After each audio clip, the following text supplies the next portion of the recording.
Oh no, it's gone all over my microphone. Whoops. Hello, this is the Tog 2, and mind you, I'm having a really nice pear cider. Oh, it's gone absolutely everywhere.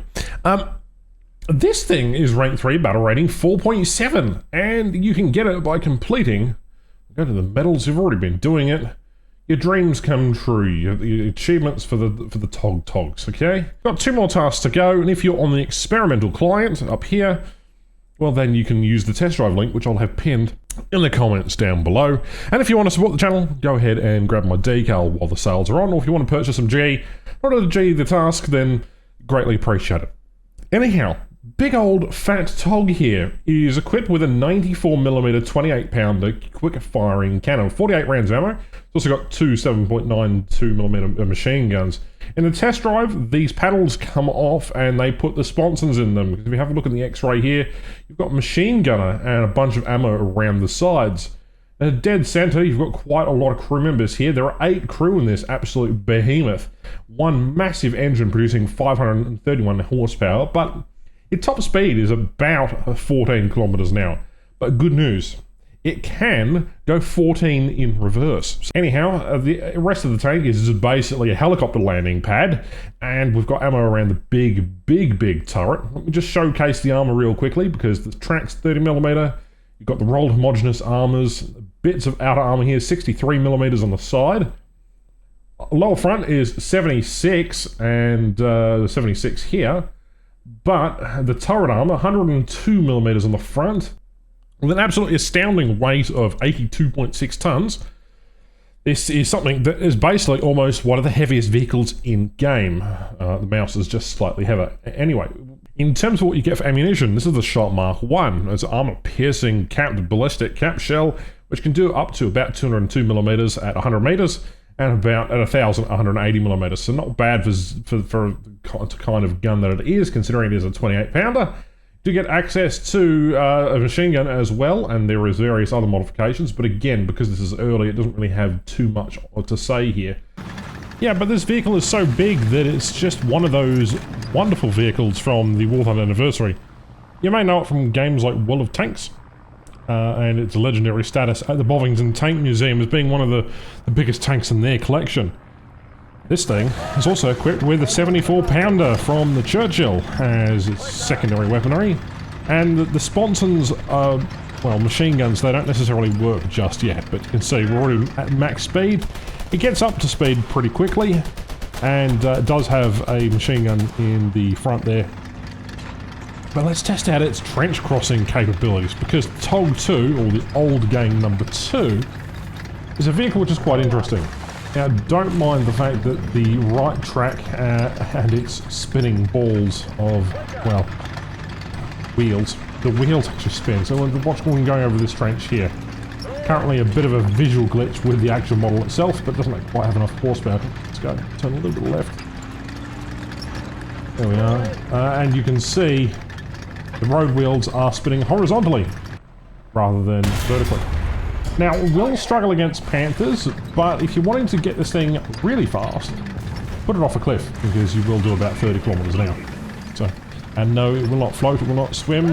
It doesn't do well, particularly in any forms of water, unless it's really shallow. And the other thing too is, well, the gun depression isn't great. As you can see there, the gun kind of struggles and lumbers around. To the rear of the vehicle, you really don't have much, and the turning circle here is absolutely atrocious. This is me trying to neutral steer the vehicle. Only one track moves while the other is engaged in its brake. It doesn't like spinning on the spot. You kind of have to give it a bit of beans and then go forward a bit before you start turning. As you can see, the gun must rear and raise above the main deck. And the gun depression itself isn't great around the vehicle either, but it is what it is. And first impressions go. Vehicle is cumbersome, vehicle is heavy, the vehicle has an amazing turret traverse. It has an amazing secondary gun, although you can only load up with high explosive in the test drive, so I don't know whether it can actually take any other kinds of ammunition. Apparently it can take smoke though, so that is something that might be useful for when advancing in this particular machine. The guns on the side are okay, but you know, they're just machine guns, it's not really anything to write home about. And I know there's several variations of the TOG, particularly one with a 3-inch in the hull during early testing, and there was also another 7.7mm machine gun in the hull at some point as well. But yeah, again, according to the Tank Museum, it has 65mm of armour at the front. Seeing how they say it has a 17-pounder, take that with a grain of salt, because this is actually a 94-pounder that was on the vehicle. As well, the Chieftain proved, and Cone of Arc proved in some of their history videos. Binocular view does get obscured because the camera is so far back in the centre of the vehicle. So if you're using binoculars, I hope they fix that, because you basically get the radio antenna straight in your binocular field of view. And zooming in on the turret is, well, cumbersome too. Other than that, you know, we're trying to get some speed here. You know, for what it's worth, this is the perfect event vehicle. It's not quite as useless as I thought it was going to be, and it's not great either. It's very rare, and, you know, most people probably won't play this. Another case here of me climbing this hill in order to get the gun elevation, because of the could get gun depression in this Panzer IV. Let them miss because I'm an absolute novice.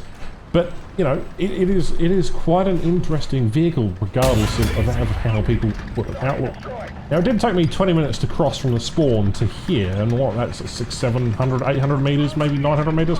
So it did take a long time, but it's a cool reward, and it's a vehicle in which I highly recommend you pick up if you can.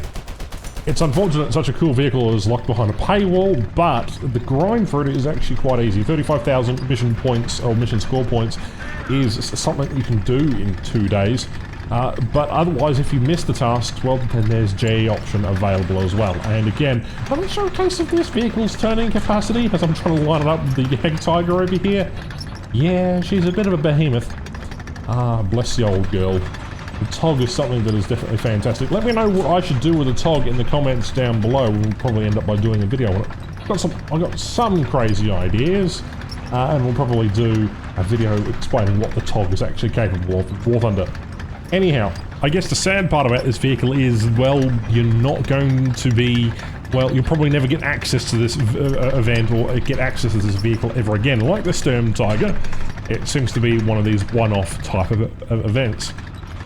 Anyway, it's hit or miss, and right here we can see just the size comparison between this and the Jagdtiger. The Jagdtiger is already a bit of a behemoth on its own right, but yeah, if I push forward just a little bit to the road wheels of the Jagdtiger, you can basically see the size comparison there. She's longer, she's wider, she's also taller, and doesn't have a good gun as the Jagdtiger, and doesn't have as good armor, but it's got a turret, whereas the Jagdtiger doesn't. Anyway, we're not comparing two behemoths in this video, but I thought it was interesting just to note the side-by-side comparison of the vehicles.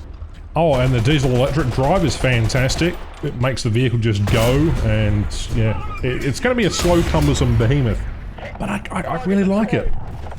I think 4.7 might be a little bit too low for this vehicle. But again, it's an event vehicle, that is a premium vehicle, and it should be something that should be cherished, because Toggers and TOG is finally here in War Thunder.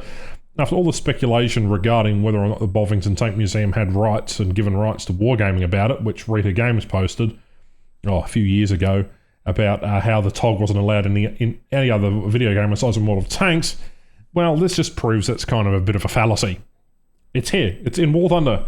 And it is probably going to be the best version of, well, its existence in any kind of video game. Which is really cool because it's a meme tank. It's like the Bob Semple, it's like the Mouse, the Object 279, countless other German and other British prototype vehicles which were interesting and developed during and before the Second World War, and even after.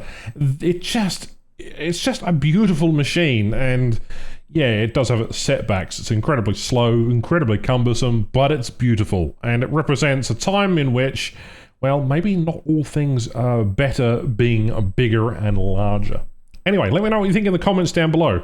Support the channel by getting my decal, and I'll see you next time. Bye-bye.